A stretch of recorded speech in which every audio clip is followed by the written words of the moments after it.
Okay, in this video I want to talk about the no buy and the no sell. This is basically a response to the video that I already did called The Mark of the Beast Conspiracy Theory. Now, there's been a lot of people ask me, where does the buy and sell fit in with the Mark of the Beast? Some assume already that it is a computer chip, because with this computer chip you can buy, you can sell, you can have your whole record on there, and people automatically speculate that it is that chip which is the Mark of the Beast. Now, if you actually study through chapter 13 of Revelation, which is the chapter of the Mark of the Beast, you actually see that it doesn't mention anything about how would I say that, anything that talks about a chip. It talks mainly about worship. It says, and they worship the image of the beast. In Revelation 14, it points us back to worshipping the Creator God. So it's all about worship. Satan wants worship, and God is calling us to worship Him. So throughout the whole Bible, the controversy was not about a computer chip of buying and selling. The controversy has been from the start all the way to the end of who you worship. You either worship God or you worship Satan. That's the main issue of this whole situation. It's not about buying and selling.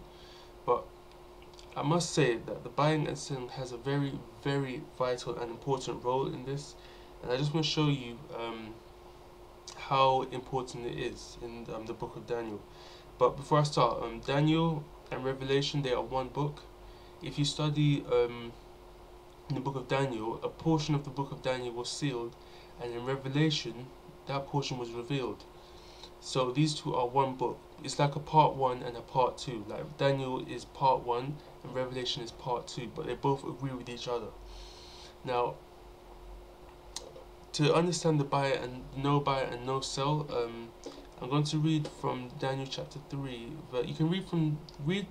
I recommend you read the whole chapter, Daniel chapter 3. But I want to bring out a specific verse. It's in verse 6 of Daniel chapter 3. It says, "And whoso falleth not down and worshippeth shall the same hour be cast into the midst of a burning fiery furnace." Okay, now, so I wanted to bring out a point here.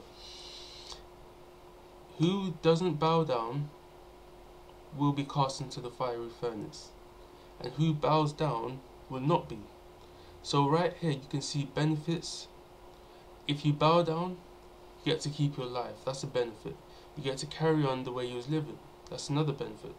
Your life is spared. You get to go do what you normally do. You go to work, come home, you buy, you sell. That's where, well, I basically gave the answer, but that's where you can see where the buy and sell comes in. So I want to show you now in verse 15 to 17 of Revelation 13. So Revelation 13, verse 15 to 17. And that says, "And he had power to give life unto the image of the beast, that the image of the beast should both speak and cause as many as would not worship the image of the beast should be killed." So you can see it, worship the image of the beast. Let's carry on verse 16. It says, "And he causeth all, both small and great, rich and poor, free and bond, to receive a mark in their right hand or in their forehead." But okay, if you study throughout the Bible, I haven't got time to go into it now, but the hand or the right hand, and the forehead, the hand symbolizes in the Bible, it symbolizes your works, and the mind or the forehead is where your mind or your brain is, the frontal lobe. This part of the brain is where your character is developed. So what it's trying to say is, you can receive the mark of the beast in two places: in your works or in your intellect, in your mind, knowing that you're doing knowing that God says this, but you're doing the opposite. So it is two ways in which you can receive the mark of the beast. Now let's continue verse 17, and it says, "And that no man might buy or sell, save he that had the mark, or the name of the beast, or the number of his name." So right here again you can see the benefits. If you don't worship the image, you're going to be killed. If you worship the image, you'll be spared. Your life will be spared, and you can go about your daily lives. You can go to work, come home, you can buy or sell, as it says right here, buying and selling. So the main issue of this is not about the buying and selling. Buying and selling has a part to play in the issue, but this is not about a physical site like a computer chip. Because if the mark of the beast is a computer chip, that's easy. Anybody can say, don't get that mark of the, that's the mark of the beast. Stay away from it quickly. That's very, very easy.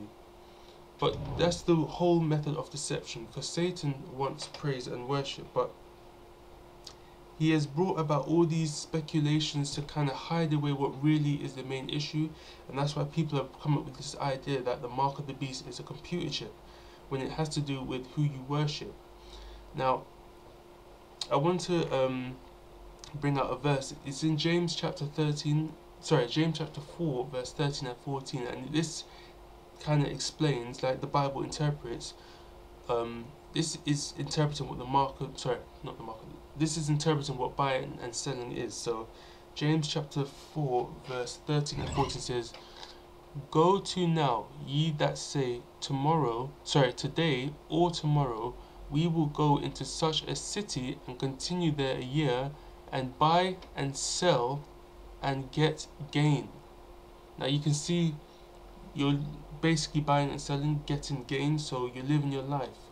You go to work, you come home, etc, etc, etc.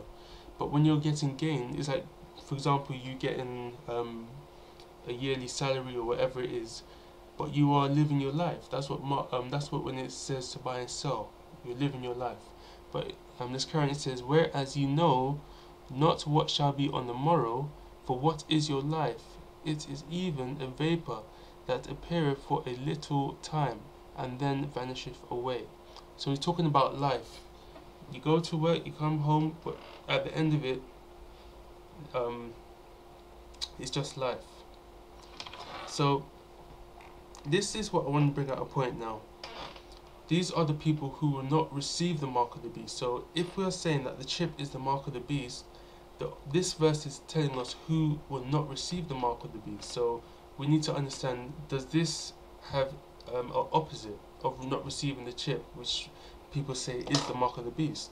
Now Revelation 14:12 says, "Here is the patience of the saints.